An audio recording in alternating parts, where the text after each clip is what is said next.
Welcome to episode number 41 of the Marine Layer podcast with TJ Mathewson and Lyle Goldstein. On today's pod, we welcome Matt Calkins, a sports columnist at the Seattle Times. Great conversation with Matt. You're not going to want to miss that. We also have our Mariners storylines. I promise there's going to be a lot of talk about clutch play in this episode. Lots of talk about it, so be prepared. Another way you can get prepared, if you want to listen to us on a regular basis, you can download our audio podcast. You can do so on Apple, Spotify, Google, and Amazon. If you do that, make sure to subscribe, make sure to hit download, give us a 5-star review. It helps us big time. And if you're listening on our audio platforms, do us a big favor. Go watch our video stuff too. It's over on YouTube. You can hit subscribe there, leave a like, leave a comment. Again, make sure to subscribe. We do a bunch of stuff on the video side too. And as always, you want to follow us on social media. You can do so on TikTok, Instagram, Twitter, and YouTube Shorts at Marine Layer Pod. Let's get it rolling. And we welcome you to this episode of the Marine Layer podcast, recording here on Monday, July 24th. This podcast part of the Just Baseball Podcast Network. And Lyle, I thought we would start this episode by playing a game.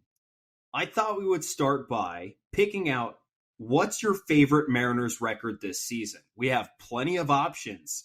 We can go, as of tonight, 50-50 after 100 games. Plenty of other options, too. I mean, we have 45-45, 42-42, 34-34, 21-21, and so on. So I thought I'd give the floor to you and let you make a case of which Mariners record is your favorite.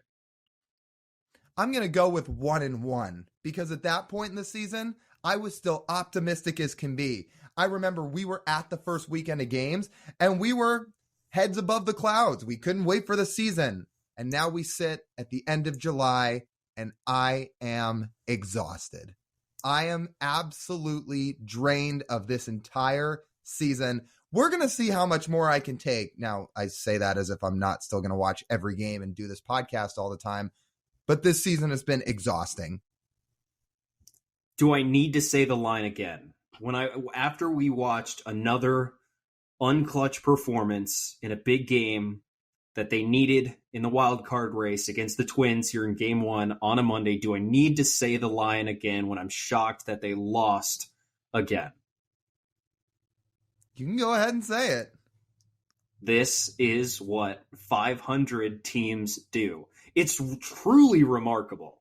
It is truly remarkable. Larry Stone tweeted out the line by line of the Mariners' times this season. They have been at 500. That's the list I was picking from. I actually haven't counted how many times they've exactly been at 500 this season. So let's see. 1, 2, 3, 4, 5, 6, 7, 8, 9, 10, 11, 12, 13, 14, 15, 16, 17, 18, 19, 20, 21, 22 separate times this season.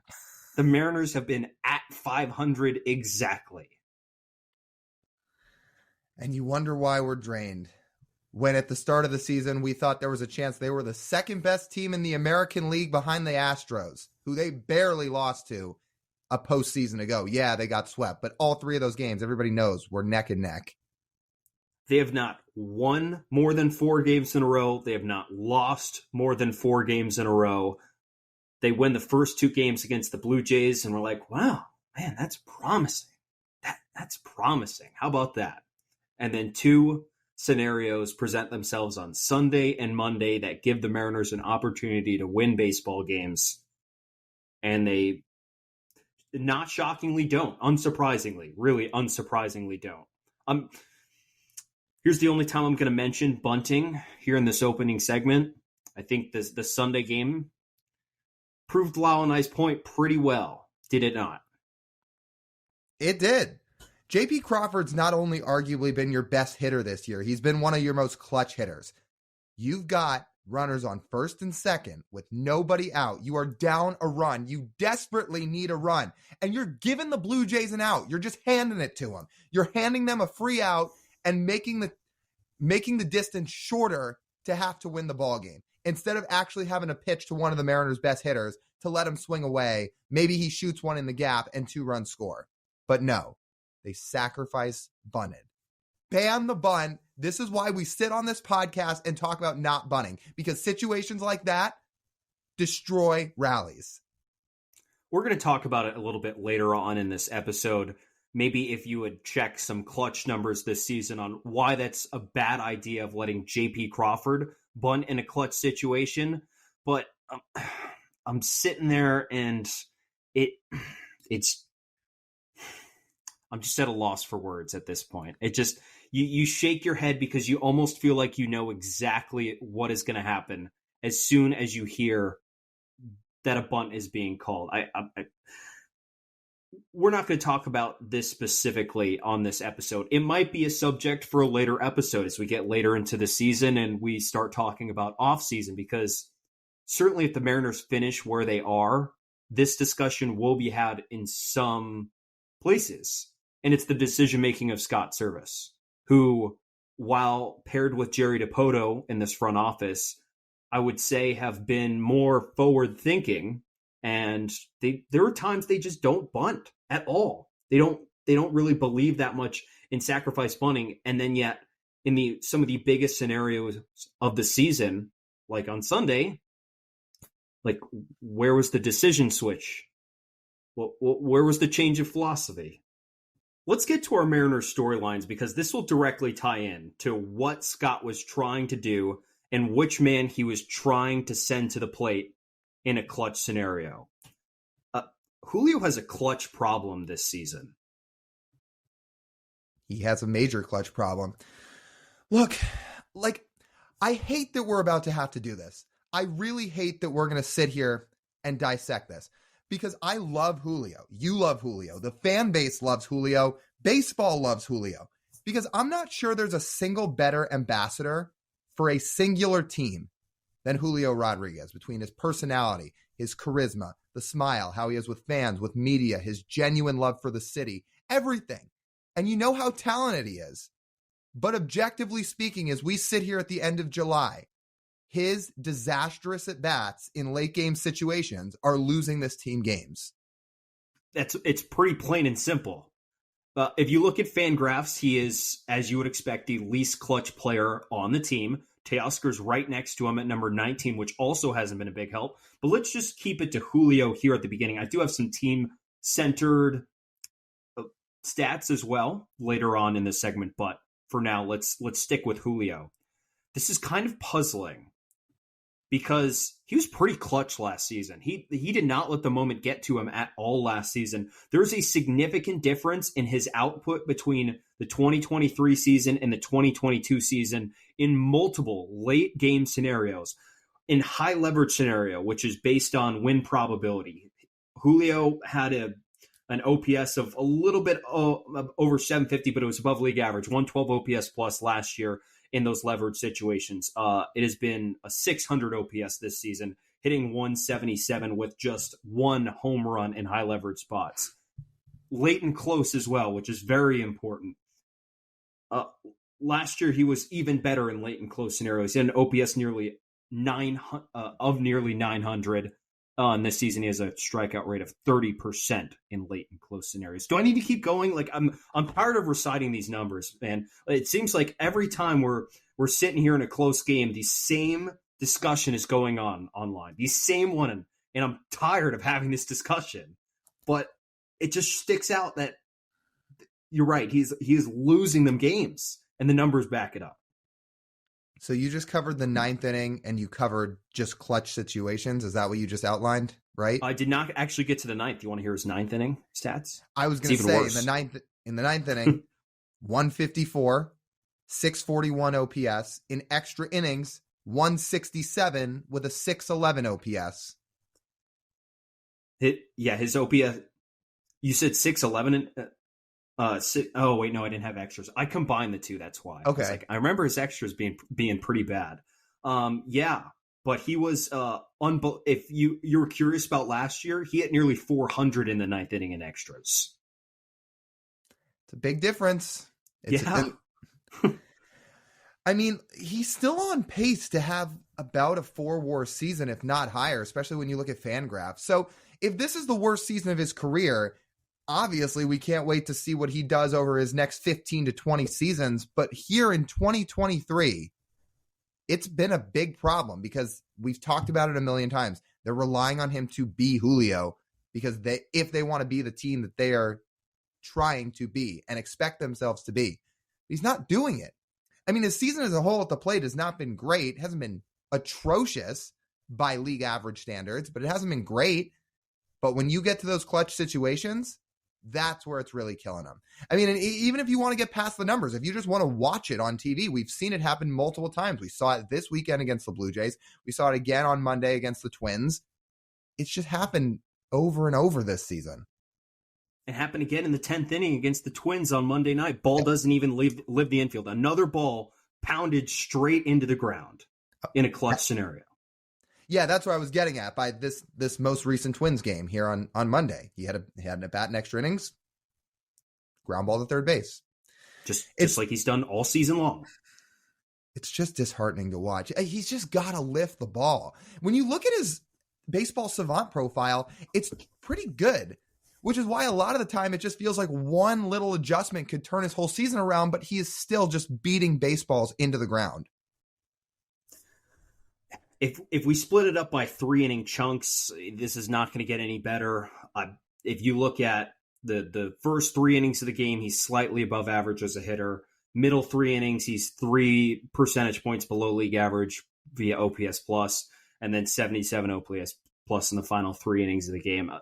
Those are the last stats I have for Julio. I just don't feel like it's just going to make me angry to recite more of these numbers of how unclutch he's been this season. And if you missed it, again, 18th worst, 18th how would you frame this? Yeah, he's the 18th least clutch hitter in baseball. Yeah. Yes. So that's where he sits. And it just makes it all worse that they should have won the last 2 games between Sunday against the Blue Jays, where, again, he had the chance against Jordan Romano at second and third with 1 out. They just need a fly ball, and he chased a couple of pretty bad pitches, including the final one from Romano to strike out. And then again, Monday against the Twins.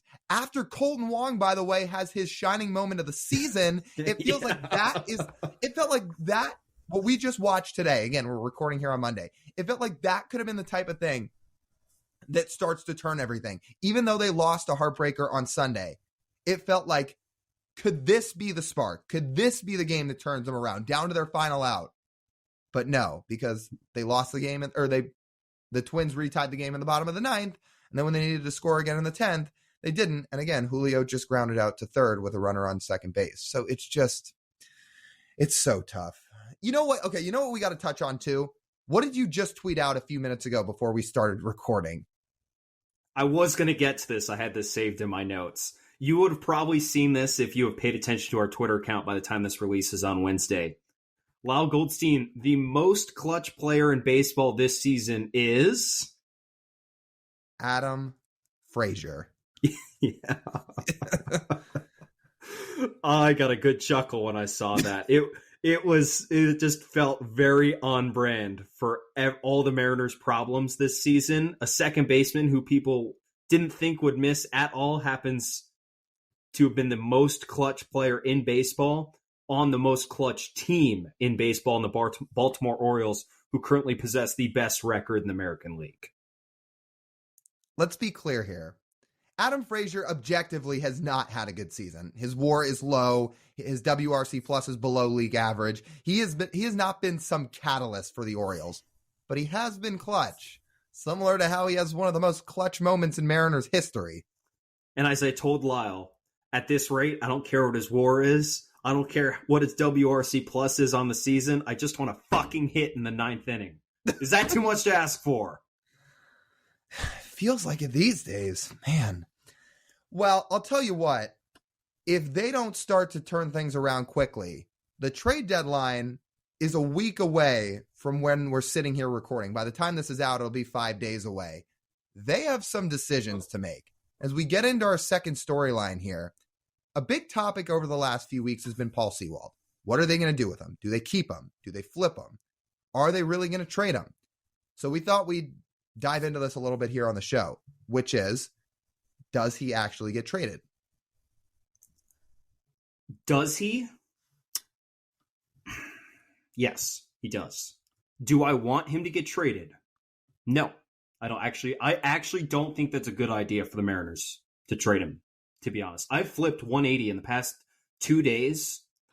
2 days ago, if you asked me, I would have said, yeah, cut your losses. You got to trade Paul Sewald.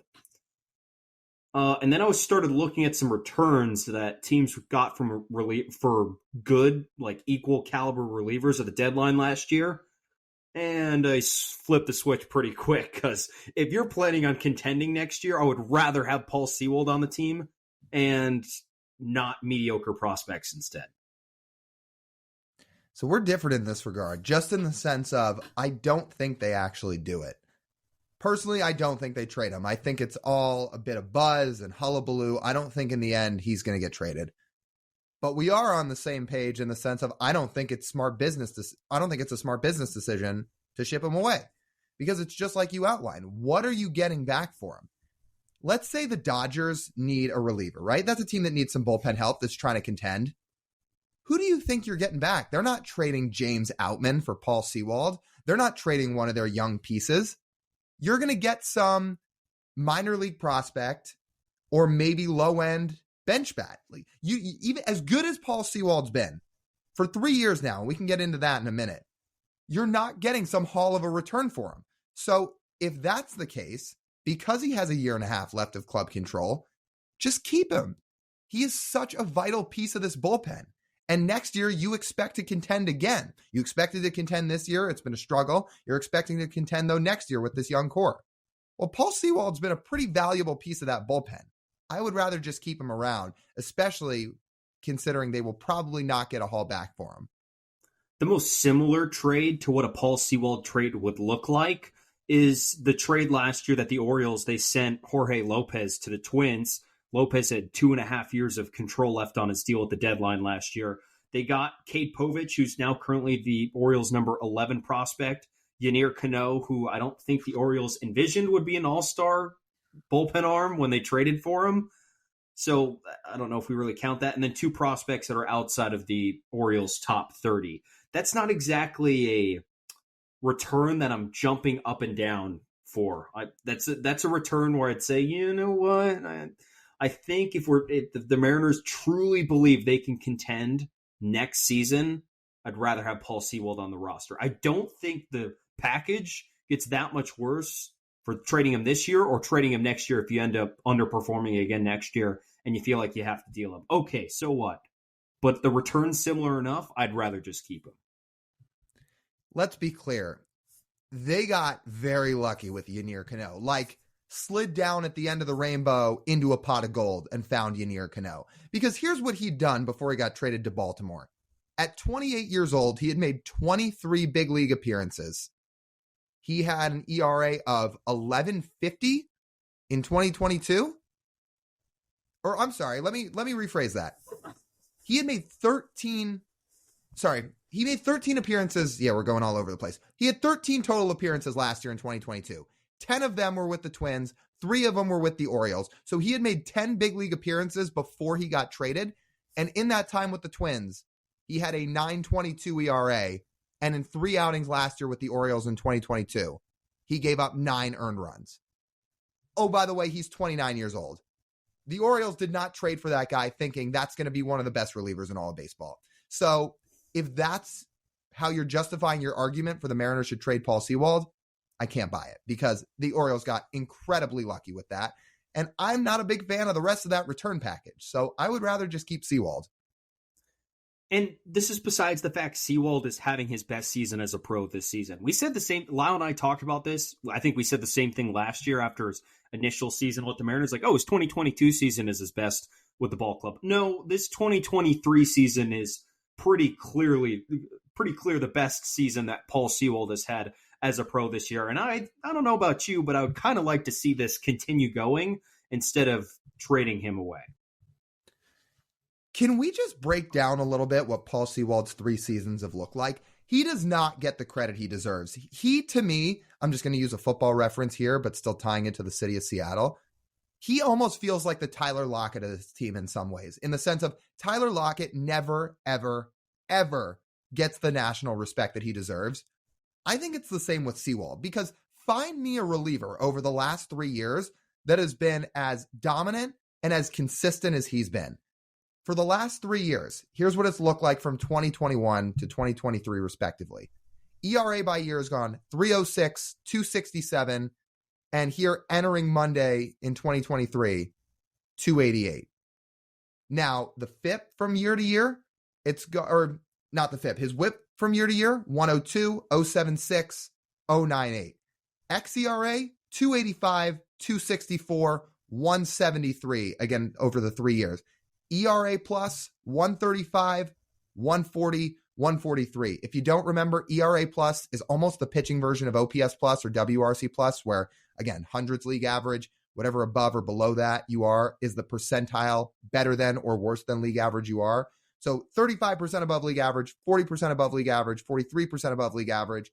And oh, by the way, his peripherals, when you look at Baseball Savant, are just off the chart every year. How many other relievers can you even say that about?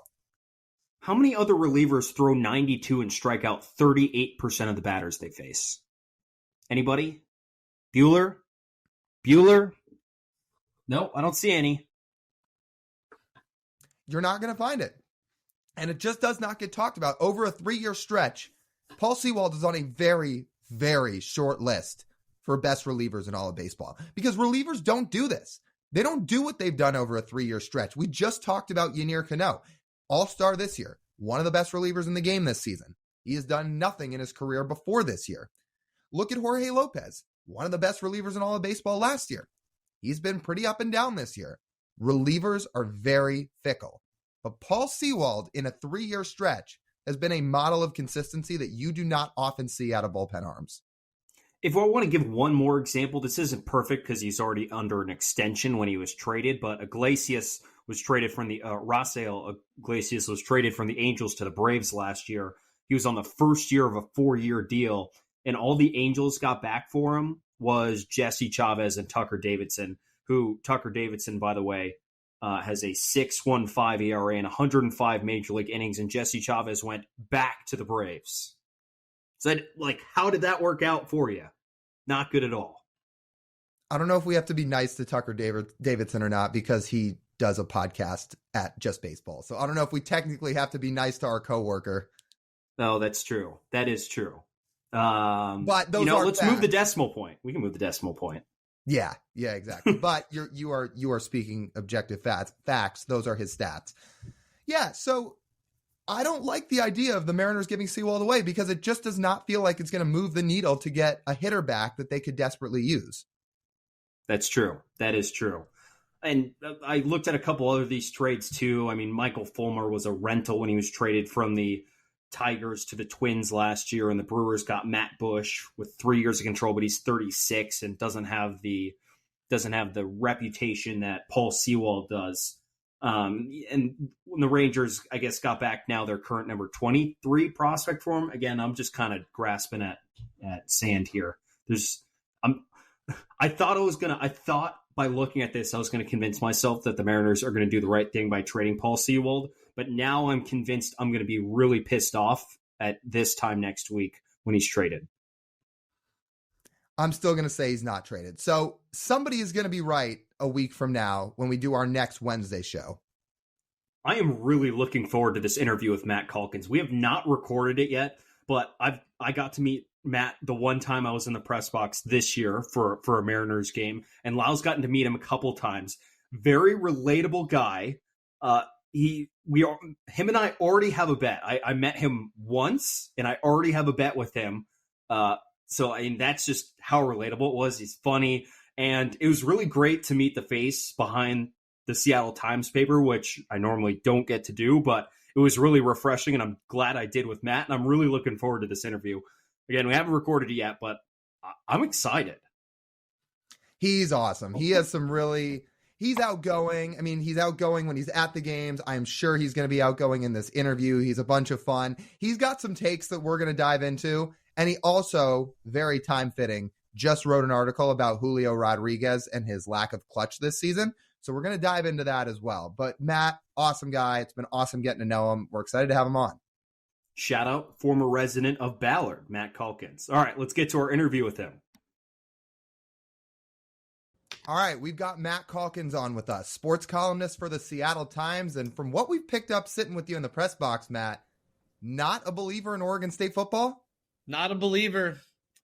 TJ, I think I just won the easiest $5. It was $5, right? We can up it. I think it was $5.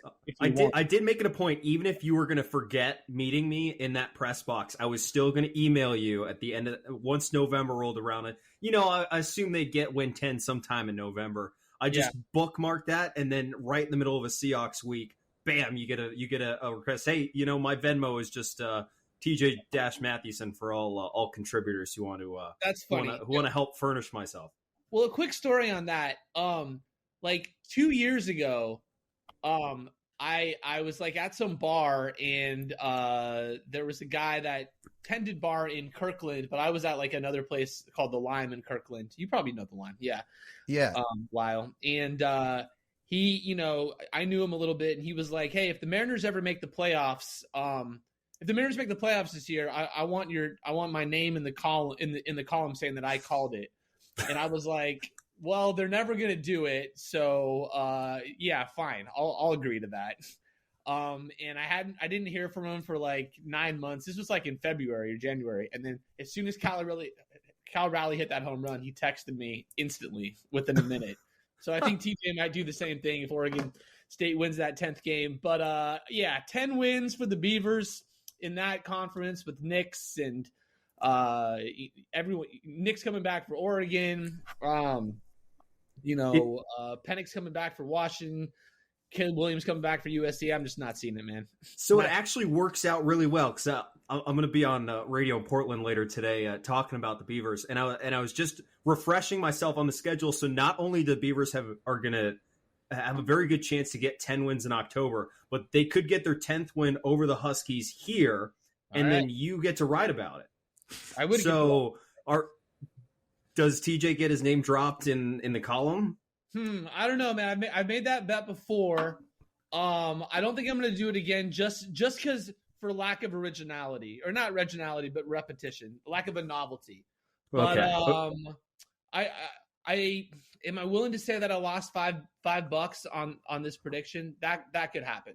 That could happen. Yeah, so, and hey, I'm ready to lose $5 too. So that's the fun of the game here. I need to spend that $5 on something appropriate. So we'll see. I love how we, just open this by just very much towing the line of journalistic integrity. It's really phenomenal. And I don't think there's a better lesson we've been taught than learning how loosely these things get applied as we get a little older in this business. What I think is like, hey, why not have a little bit of fun with this? Yeah, I don't think we're compromising anything by making that bet. Hopefully not. Hopefully this isn't the last interview I ever do. But no, I'm not going to treat anybody differently. I just I don't think the Beavs have it in them. I haven't seen it before, so they would have to really surprise me. And I'm thinking TJ might have a little hometown bias. I think he might be drinking that Corvallis Kool-Aid. So we'll see. I'm kind of with you on that. Agreeing with me on that. I kind of do agree with you, just because, look, I'm a little bit of the third party here, but from what I remember from DJ Uyunglele's final year at Clemson, it was not pretty. So to turn around and win 10 games at Oregon State, I don't know. Yeah, but, the Beavers, when were running a backup quarterback won 7 of 8 games last year with 0 downfield passing game. And the roster this year is a little bit better than it was last year, so. Just a couple things to think about. I am looking forward to training camp, though, starting next week for them. It's going to be very, very entertaining, win or lose. That's to say the least. My favorite part of the season, Matt, I do a call-in show, so I get the best of both worlds. I essentially get your comment section on a column, except they call and talk to me after a game. Isn't that fun? Isn't that what you'd rather have? Well, it's interesting. I remember when I was at San Diego. That's where I was. I was at the San Diego Union Tribune before I got to Seattle. And my first column, I don't know if I would have written this again today. This was when I was 30 years old. And Norv Turner was the coach there, and he hadn't been doing anything. And my first column for the UT was that Chargers fans should hope that the team loses so they get rid of Norv Turner, because they're never going to improve until they get rid of that guy. And I got all kinds of comments and all kinds of emails. And I was actually at my desk, and a person who had a strong disagreement with my premise called me, and I answered, and I was like, "Hey, this is Matt," and she was like, "Oh, I didn't actually expect anyone to answer this. I just leave a comment. I just thought it was kind of weak sauce," and I'm like, "Oh, I understand that." And at the very end of it, she was very cool. It's interesting. Sometimes if you meet these people in real life, like they might have one opinion one way, but like, they talk to you for 2 minutes and it's totally different. Oh, do you think half of Mariners Twitter would actually say this stuff in person that you see online? No chance. A, there's no chance they would say it. B, they represent a much smaller percentage of the population than I think a lot of us realize. Mm-hmm. Speaking of the Mariners, Matt, and also speaking of columns, actually, I'm going to hold off on that because I got one follow-up with this whole Norv Turner story. Did Norv ever say anything to you about it? He never said anything. So I don't know if you guys know who TJ Simers is. TJ Simers was a columnist at the LA Times. He was very provocative. This is probably in the late 90s, early 2000s. And his whole thing, it was like, what do you call it? Performance art when he was doing these press conferences or talking to people, because he would take over and he was hilarious and he'd ask these funny, pointed questions. And if the subject, whether it was Phil Jackson or Kobe or, Joe Torre at the time, I think was managing the Dodgers, or various players, if they knew him and they played the game, they knew how to handle him. But some people didn't. And some people would get really, like a Kevin Brown was a famous story who just got really rattled by TJ. And TJ wrote a column just ripping him. But his thing, and he told me this, even before I got to San Diego, he was like, always show up the next day if you're going to rip somebody. There are extenuating circumstances sometimes that you can't. So the very next day after I wrote that Norv Turner column, he didn't know who I was. I waited for everyone to clear. And I just said, "Hey, Norv, my name's Matt. I wrote a column. I don't know if you read it or not, but I just wanted to say I'm here if you have anything to say." And he was like, "I don't really read columns or care about them too much." And that was that. So never heard from him. I don't know that I would have written that today because he's got family and all this stuff. And I don't like to go for people's jobs necessarily. But I was 30 and we do things when we're younger that we might not do when we're older. And, it was what it was. And he was cool about it, but he actually didn't last, or he got fired at the end of the year. I think he got fired during the year, actually. So. And so, Matt, what's the other side of that? What's the reaction on the other side of that you've gotten? Carlos Quentin. Carlos Quentin, he was playing for the Padres. It's kind of a jerk. And he was really struggling. He was their highest paid player. He was only making like $9 million a year, but he was still their highest paid player. This was like in 2013, 2014, but not getting the job done. Totally underperforming, much more so than Julio's underperforming right now. Carlos probably had a WAR of 0.5 or something at this time. And I basically kept trying to get him, and he kept blowing me off. And I kind of tied that into, like, he just wouldn't talk to me. And I kind of tied that in. So I'm like, I've been waiting for Carlos this whole time, but I think all of San Diego has been too. Like, he's not showing up. And kind of went through all his stats. And I showed up the next day at the locker room. He came right up to me and he started yelling at me and all this stuff. And I was like, I understand. And we ended on good terms. Then he came back to me like 15 minutes later and said, "You know what? I didn't read the article before, but now I did." And he was even more upset. And that was the end of that relationship. He just saw the headline and heard some things. Then he actually read it. And that one I don't regret. Because I think it was fair. Even Bud Black, you know what? I'm not going to comment because I don't know if that was on the record or not. But I did have some people, other reporters and people in the organization kind of come up to me and said, I'm not going to say this publicly, but that was right on. And Bud Black did not say that, but yeah, I had a conversation with Bud later, and he's pretty cool about it, and I think it was fair, and I respect Carlos. He's a hard worker, and he has a family, and he cares, and I think he's just wired a certain way. So it was what it was. That really is, though, life of a columnist. You're essentially a radio personality in print form. You have to take a side on something, and you have to put your foot down. It is so much different than beat writing, where you're just reporting what happens. You need to take one side or another, and the problem when you do that is there is always another side. There's always another faction of people who have the very strong opposite opinion of you, and your phone number and email are both listed at the bottom of every article you write. So that leaves you very open to the general public to receive all this criticism as well, which is it's a job that's definitely not for everybody. Yeah, I enjoy it. I enjoy being able to give my opinion. It's one of the reasons I got into journalism. Is I feel like it's one of the industries where you don't have to spin things. Almost anything else you kind of do if you're a company man. You got to spin things for the company. If you're in PR, they can't be honest, and nor should they necessarily be honest. That's not their job. They're trying to do whatever's best for their organization. But yeah, I do like it. What I will say is that sometimes you're on deadline and you have to make a choice on an angle, and you got 45 minutes to write something, and you go for it. And as you're writing, you're like, I'm not sure this is a great idea, but you have to send it, and you kind of have to own it. And so when people pick apart those articles and come at me, or if it's public, I don't get too bent out of shape about these things. I can't. I write 180 of these a year. But that's when I'll get a little bothered. I'm like, yeah, when I know there's a hole in the story or a hole in the argument and people call me out on it, I don't shut down for the day, but I'm like, yeah, they're right.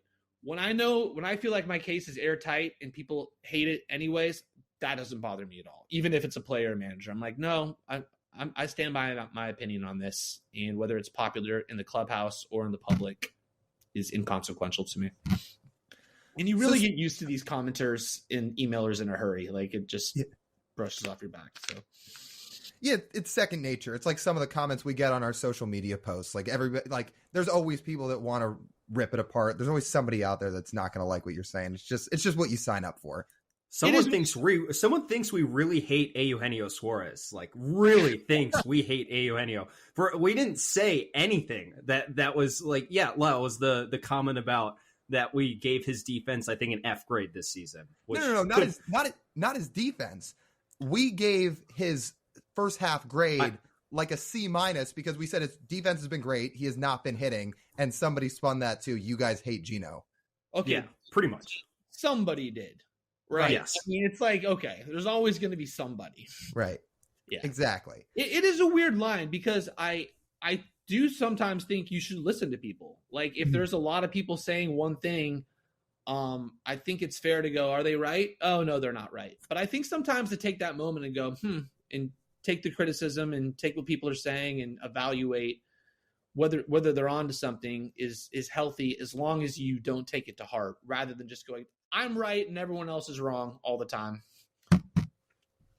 I'm with you. Yeah. Well, speaking of columns that you've written, you just wrote this column this week about Julio Rodriguez and his lack of clutch hitting this season. And there's not many ways that you can go about this in terms of agreeing or disagreeing. The numbers are all out in front of you. He is not hit in clutch situations this year. And you really outline this in your article because I think it has played a significant factor in the team's lack of success this year. Yeah, I think so. I mean, as I pointed out in the story, Julio has definitely underperformed in terms of expectations this year. But if you are a Fangraphs believer, he's still been tied for their best player. According to their WAR, I think he and Kirby, this is like as of 2 days ago, each had a 2.7. And we've talked about the difference between B WAR and F WAR, and who really knows who's right on that. But he's had a productive year, certainly not anywhere close to what people were expecting or compared to what he did last year. But in the clutch, he's just been horrible. I think 160 batting average in late and close situations. Late and close, I can't remember exactly what that is, but basically later than the seventh inning, within one run or tied or, something like that. What we'd consider clutch situations. Not hitting, not slugging, not getting on base. His ninth inning stats are even worse, I think, and small sample size for extra innings. But just, yeah, he's not there. And, last night was another example. He had a chance, he was up in the 10th and, he at least made contact this time, but he didn't do anything. And, the question is he trying too hard? As Scott Service, said in the post-game press conference on Sunday. Yeah, maybe he might be. Or he's just chasing these sliders that pitchers are, throwing him. They're throwing him junk, and he doesn't seem to have the discipline to lay off him. I was surprised that the Blue Jays pitched to him on Sunday. Then I looked at the clutch numbers, and I'm like, oh, I see why they did. I mean, first base was wide open, and that runner didn't mean anything. The winning run was on second, go ahead on third, and, they decided to dance with a guy making $210 million. So it's been a problem. And if he'd come through just 2 or 3 times this year, they'd be right in the wild card race. But he hasn't. And the thing is, if you look at his leverage numbers on Baseball Reference, we've talked about he's bad in high leverage spots. He's been almost equally shitty in low leverage spots. So I think medium leverage, he's been fine this year. I think around an 800 OPS. But I don't know if we can just circle the high leverage spots for Julio. I'm going to take this on a couple things. One, because I don't think it's necessary. Like, the close ones stand out the most, but it's not the only spots that he's struggling in. Second, I was just curious. So I looked at the Mariners' entire late and close stats yesterday. Mm-hmm. There is one single full-time player who, by the way, just hurt himself and is probably out for the season. Thank you, Jared. Who has an OPS over 700 in late and close situations. Interesting. One full-time player. The rest of the group, that's 7 of your 9 starters that you were counting on for contributing significant roles this year, atrocious in late and close situations. So that's why I'm just like, well, yes, Julio's the highest paid. He's the face of the team. He's the most important. But it's not just him. It's not. And Service said this explicitly. I asked him specifically about Julio, and he was like, well, it's not just Julio. It's a lot of the younger guys. So you're totally right, TJ. I guess my thing was this is the franchise, right? This is the guy that people are turning to. This is the guy that people are expecting to deliver, and he hasn't. But that's interesting. I didn't know all those stats, so thanks for bringing that up. But it also could have been, I suppose it could have been a Mariners don't deliver in the clutch in general. I'd have to go back and look, but I think the league average OPS for late and close situations was 689. So the fact that only one player is above 700 and he's gone for the year, most likely, that's not good.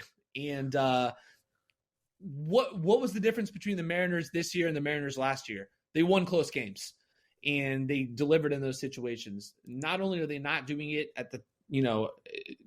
not only are they not doing better than anyone else, they seem to be doing it worse than everybody else. And hence you got a team that may likely be sellers at the trade deadline, which would have been everyone's nightmare 4 months ago. Another fascinating thing, Matt, are you familiar with the Fangraphs clutch metric? I'm not. Well, so Fangraphs measures about on average how clutch a team is. Mm-hmm. I don't believe we mentioned this in the earlier segment of this podcast, so I'll mention it here. They were actually like 0 last year in clutch metric, what meant they were pretty much dead average when it came to how clutch they were in certain scenarios, which I thought was interesting because if there's one thing we think of with the last 2 Mariners teams, that 21 team, I believe by that metric, was the most clutch team of all time. And then we have last year where they were dead in the middle of baseball and still managed to win all of those 1-run games and orchestrate their way into the playoffs. But then this year, somehow, Lyle and I couldn't believe this when we looked at it. They're not even one of the 10 worst clutch teams in baseball this year. Not even one of the 10 worst, which I don't believe it. I don't believe it, but it is true somehow. Does that apply to hitting and pitching? I think that's just hitting. It's just hitting. Okay. Because last year I felt like they were super clutch with their bullpen. You'd get it would be tied, after the 5th inning and you get 0-0-0-0-0. And that, I think they had like the 4th best ERA in baseball among relievers last year. That bullpen carried them and was, I think, a big reason why they won all those close games this year. And their bullpen's been good again this year. So that might explain a lot of, last year in terms of why the hitting numbers didn't come through. But the fact that, they're that low this year, that's interesting to me. I did expect somewhat of a regression to the mean with all the close games. You just can't keep winning like that. I mean, it's a coin flip in a sense every time. And they were winning all of them in 21 and 22. So they've come down a little bit, but I guess when your best player is just, or your most talented at least, just keeps coming up short in these situations, you notice, and everyone's been noticing. Well, to your point, Matt, just going through some of these clutch stats again, Julio has, by the numbers, been the least clutch player on the team. So It does stand out for a reason, not just because he's the best player, but the numbers back it up. I believe Teoscar's 2 on that list, which is funny because he just had a great weekend against his former team in these clutch situations. Right. But it does stand out, not just because he's the face of your team, but no, he is coming up short in all these situations. Yeah. It's, I'd love to know what's going on in his head right now. If he's just like, I got paid all this money, I need to deliver, or it's just, hey, we've had a year to scout you. We know what to throw you, and you're not adapting. I don't know, but I'm sure it's frustrating for a lot of people, probably more so for Julio than anyone else. I just wonder if there's even a way to fix it. Like, it doesn't feel like there's a way you can just snap your fingers and fix it, but I'm just kind of thinking out loud here. Yeah, again, I mean, I don't know all the late and close at bats there have been, probably like 65 or 70 or something like that. So, there's always stretches in the season where you have a bad 70 at bats. So it's hard to say for sure, but yeah, I would imagine that if his brain works like any other or most human beings, he's like, everyone expects the world of me. And I need to deliver in a way that wasn't necessarily expected of me at this point last year. I'm getting paid all this money. I'm being hyped as the franchise. I've been struggling. A lot of times when you are struggling, you try even harder. I know this with sleep, right? If I have trouble sleeping, I really try hard to sleep, and I can't do it. And it's just a vicious cycle. So you're like, okay, you try to hit the cliche six run homer every time you're up there. So that might be it. Or he might just be facing, really good pitchers who have a scouting report on him and they know what they're going to chase. I mean, the way he's flailing at some of these sliders is definitely noticeable. So I don't know if it's just plate discipline. I don't know if he's just psyching himself out. I don't know if it's a small sample size, but it's been a big issue. And if they're out of the playoffs this year, which is looking more and more likely, it's something that you're going to have to point to. And as you pointed out in your column, with, I would say, equal protection in the lineup last year, had none of these issues in clutch situations. He was great last year when it was big moments. He wasn't it didn't seem to matter. And he was amazing in the ninth inning. Amazing. I think he had an OPS of like, it was like Barry Bonds prime. Yeah, level OPS in those situations. It was up there. So, I don't know what the fix is.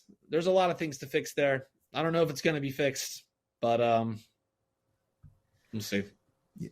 Okay, I wanted to transition a little bit here and circle back to a couple of takes that we've kind of talked about sitting in the press box over these last few weeks. I highlighted a couple. I hope it's one. I hope you're going for one that I'm very passionate about, but go for it. Okay, so I actually have 3. I'll start with the one that I think you're referring to. Number 1 is, you were just saying to me a couple days ago that you believe that if a hitter gets on via an error, their on base percentage should actually go up, and you double down on that.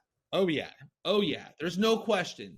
Look, why are strikeouts so valued by sabermetricians, right? It's because there's no possibility of advancing a runner, of getting on base. If you strike people out, you're basically saying you don't threaten me. If you put the ball in play, I mean, Ichiro was a great example.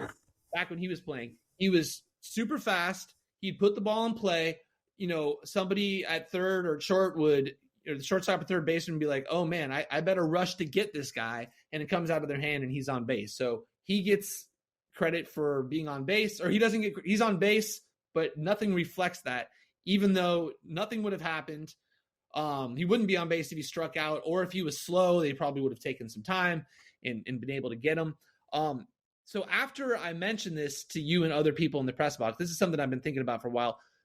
Larry Stone was against me. Adam Jude was against me. And I looked up an old article from David Schoenfield, who was basically asking the same question. And he pointed out, this was when Miggy Cabrera and Mike Trout, I think in 2014, were battling for MVP. This might have been Cabrera's Triple Crown year. And he was like, Trout actually produced 7.7 more runs simply by getting on base on error. And there was nothing to reflect that. There was nothing to reflect that. So if you put the ball in play, you're giving yourself a chance. And whether it's through WAR or some other metric, I think that needs to be reflected. But the fact that you are on base, I think on base percentage is the best way to reflect that. But I don't know what you guys think. Is this a call to reform on base percentage or create a new stat? I would reform on base percentage. I mean, the problem is you'd probably have to go back throughout history and look at every time somebody reached on an error, and that would be difficult. And, I don't know. I mean, I'm sure it is actually very plausible. I mean, we have wars on Walter Johnson. So, you can figure this stuff out. But yeah, I would do that. I think it's the fairest way to do it. I think that needs to be reflected somehow. And I think on base percentage makes the most sense to do it. So yeah, that's my new mission. So my follow-up to this is, you said Larry disagreed with you. You said Adam Jude disagreed with you. Did you have anybody that was on your side about it? Yeah, well, I started to turn them.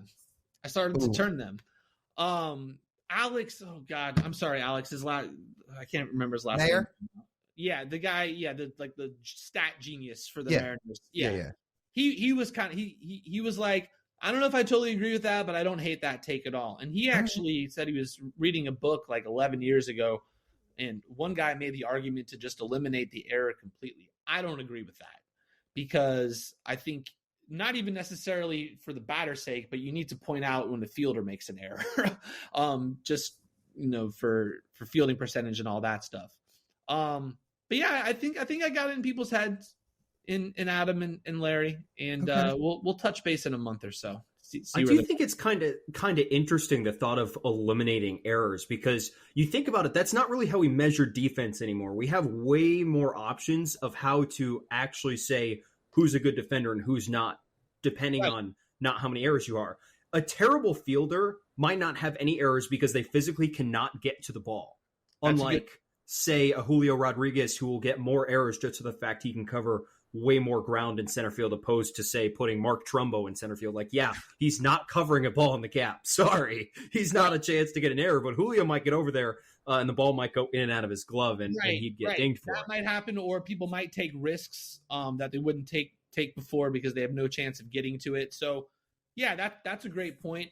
I don't know if this is apples to apples comparison, but it's a little bit like the cornerback who doesn't have any interceptions, but he might be the best cornerback in the league just because nobody messes with him. But yeah, and errors are also arbitrary, right? We need a scorer to tell us that. Mm-hmm. We don't exactly know. So you could just say, hey, if you hit the ball and you're on base and it didn't cost you an out, maybe that's just a hit. I don't know. Here's the second. I'm not advocating for batting average. I'm advocating for on base. Okay. I think that's fair. Yeah. The second take I had, well, this wasn't a take of yours. This was actually a take of TJ's, and I think you disproved it when I was talking to you about it this weekend. So for anybody listening this week, or anybody who listens to this podcast, a couple weeks ago, after All-Star Week, TJ had a take on here. He said, I think possibly a reason Ichiro was not at All-Star Week, is he said, is because somehow it was orchestrated that he didn't show up and he wasn't in the spotlight. So it could all be on Ohtani as a type of sales pitch, because they talked about how 6 years ago he thought he was in Ichiro's shadow. And I said, do I believe that? I don't know. I said, it's not the worst conspiracy theory I've ever heard. If you were a person to buy into that, maybe it's not the worst take. And I told that to you, Matt, and you said, yeah, I don't think that's the case. I think Ryan Divish actually tweeted that Ichiro just had a prior obligation, a prior commitment. And I didn't really follow up and figure out what that was, but Ryan's not the type of guy that would just protect Ichiro in that situation. So did the prior obligation come as soon as the All-Star game was announced last year? He's like, this might be a little too much attention on here. I might need a reason to get out of the country. Right? Yeah. I got a prior commitment all of a sudden. Yeah. I don't know. I don't know that Ichiro is worried about being in a guy's shadow. I feel like I'd be interested in what their relationship is, because I know Ohtani, he mentioned that he spent the last couple off seasons in Seattle, and he was working out at Driveline in Kent. So I'd be curious to know what their relationship is right now. But Ichiro, I wasn't here when Ichiro was playing. He doesn't strike me as the type of guy that would just ditch an all-star game, to clear the way for Ohtani. I feel like, if anything, him being there with Ohtani would be like a great moment for Seattle. So I don't know, but I also know that a lot of conspiracy theories end up being right, TJ. So I'm not going to totally discredit you, but I would say I would be more confident in the idea that he had a legit prior commitment, even more so than I'm confident the Beavers won't win 10 games. So I'm pretty confident. Okay. The only other thing I could think about is he got a prior commitment because he knew they would not let him play catch in the outfield and take BP during the All-Star week. Ichiro? Yeah. Because is he going to show up like with the rest of them and just stand around and talk? Like, no, he wants to get out there. That's what he does every Mariners home weekend. So he's the guy that doesn't age and keeps playing. A lot of people think Ichiro could have won the home run derby. Yes. There's some great videos on it. I'm honestly, like, in terms of that tinfoil hat, I might believe that a little bit. Possible. Yeah, it's possible. A lot of 360-foot homers, but might have been able to do it. What's the third one? The last one I have for you here, and we'll see if you double down on this one. But I can't remember my takes. Okay, so we were also just talking about, just coincidentally enough, on a previous episode fairly recently, about Rob Manfred's tenure getting extended, and he's going to be the commissioner again. And I said to all our listeners, if you're a person out there and you think Rob Manfred has not even done a good job, but a half decent job, DM us. Reply to one of our tweets, something, let us know that you're out there. And I was talking to you about it, and you said, I actually don't think he's done a half bad job. Now, I personally strongly disagree with that, but maybe you have a different take. Well, Rob Manfred's job essentially is he works for the owners the same way Roger Goodell does. And so he's not necessarily out there trying to make the players happy, but I also feel like the game has gotten better under his watch. Now, as someone who's worked in newspapers for 19 years, I know that a lot of people on top have taken credit for things that they didn't actually come up with. But you look at the pitch clock, I think that was a game changer. I think that's one of the most significant additions to the sport, and maybe the most in the last 50 years or so. I know they're making more money. There was a couple other things that we were talking about. I think the runner on second base in extra innings was huge. And so I just look at this from like a macro level, or even extending the fencing to protect kids or protect people from stray foul balls, I think was good. So is he necessarily, does he present himself as well as other commissioners have? I know like Adam Silver is beloved in a way that Rob Manfred will never be. Has he said some stupid things? Sure. I think most commissioners are. Has baseball improved under his watch? I think, it has. I think it has. I think it's in a better spot. And, you don't have to like someone to say that you'd hire them. And I think this is a situation where I see rubs a lot of people the wrong way, but did he do the job he was supposed to do? Yeah, I'm gonna think that he did. In terms of some marketing things too, I don't know, you didn't mentioning the, let's say, the Field of Dreams game, or just like the destination games, I think is a phenomenal idea. I think we would all agree he didn't come up with those. I don't think Rob Manfred woke up one day and came to the office like, I have an idea. But probably not. He's in charge, right? He's in charge of the league, so it's his responsibility to make sure these events go on. And I would say they've been quite the success because they are that one destination thing all year. And you could compare something to like, the NFL owns Thursday, Sunday, and Monday every week, every night of the week. Well, why not baseball take one game a year where everyone's like, oh shit, this is on national TV and they're playing in a cornfield in Iowa? Isn't that cool? Yeah. And everyone's tweeting about it. So, I mean, I'd give him that too. I think that's a little bit on the creative side of Rob Manfred. I'll challenge you. How do you think he's made it worse? if you were to say don't extend Manfred, what would be your argument?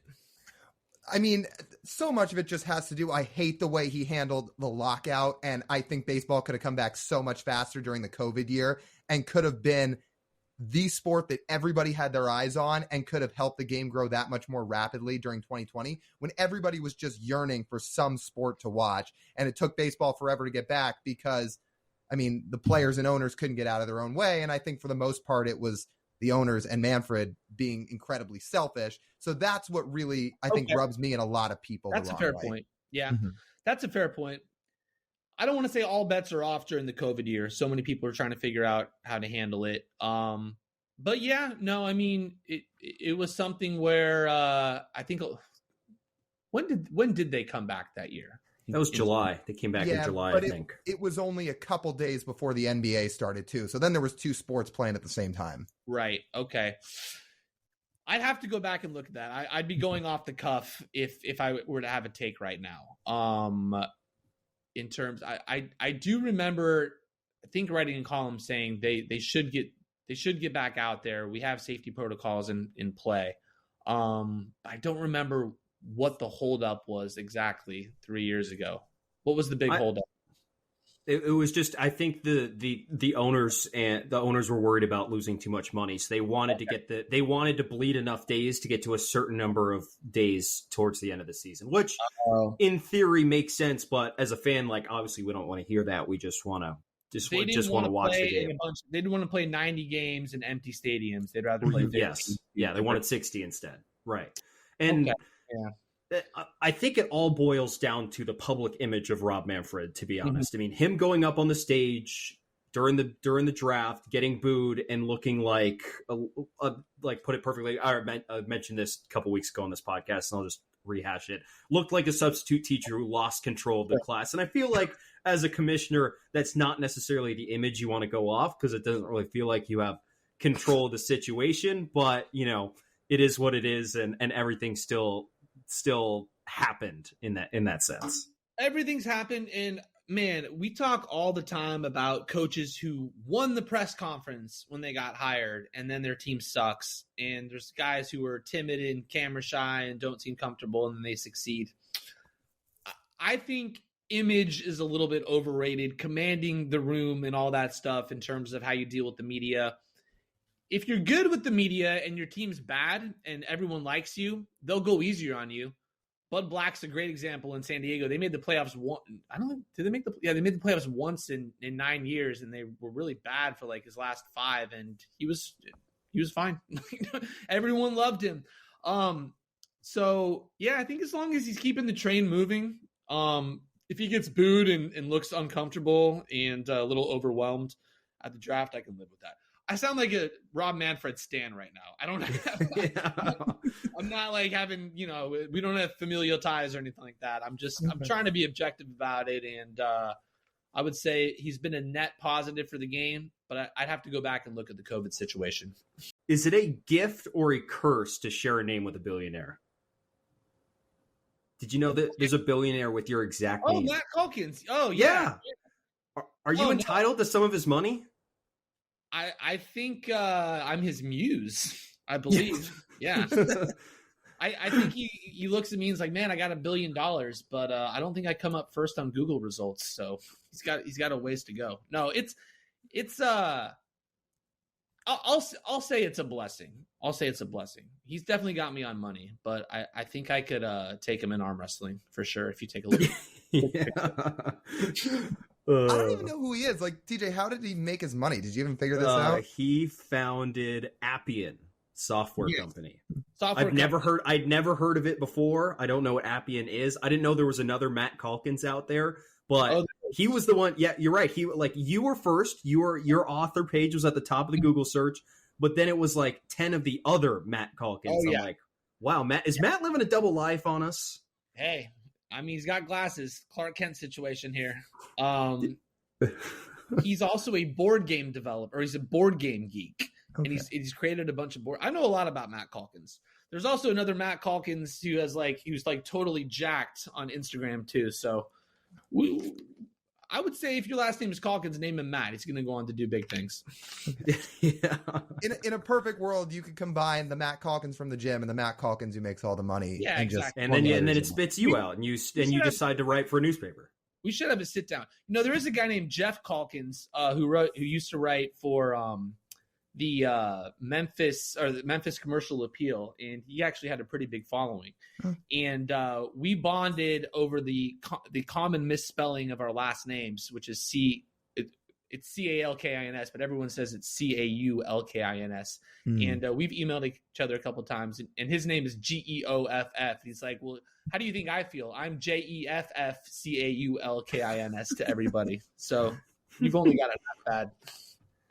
Well, for this Matt Calkins that we have on, this has been awesome. This has been a really fun conversation. We always enjoy chatting it up with you in the press box. We certainly appreciate you coming on today, and we're looking forward to more conversations going forward. Yeah, for sure, man. Anytime you want to chat, let's do it. I'll see you guys out there soon. Looking forward to that cash, baby. TJ. That was a great interview with Matt Calkins. Lyle, I think my one big takeaway from that interview is that come December, I'm pretty confident I'm going to be $5 richer.